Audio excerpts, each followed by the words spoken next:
हरी बोला ना तर या बोला, व्यर्थ गलबला करू नका. नको अभिमान नको नको मान, सोडी मी तू पण तोची सुखी. सुखी जने व्हावे जगा निववावे, अज्ञानी लावावे सन्मार्गासी. मार्ग जयाकडे भावभक्ती बडे, जगाची या मेळे न दिसती.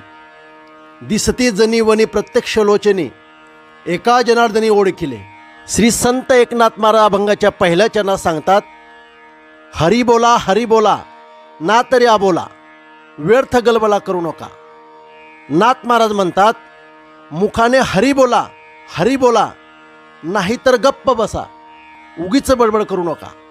श्री संत एकनाथ महाराज अभंगाच्या दुसऱ्या चरणात सांगतात, नको अभिमान नको नको मान, सोडी मी तू पण तोची सुखी.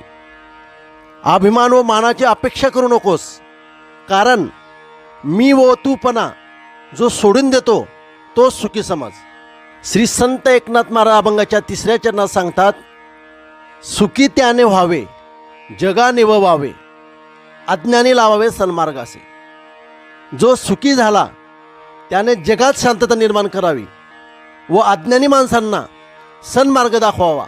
श्री संत एकनाथ महाराज अभंगाच्या चौथ्या चरणात सांगतात, मार्ग जयाकडे भावभक्ती बडे, जगाची मेळे न दिसती. नाथ महाराज म्हणतात, भक्ती प्रेमाच्या बळाने ज्यांना मार्ग करतो ते जगाच्या बाजारात दिसत नाही. श्री संत एकनाथ महाराज अभंगाच्या पाचव्या चरणात सांगतात, जनी वनी प्रत्यक्ष लोचनी, एका जनार्दनी ओळखिले.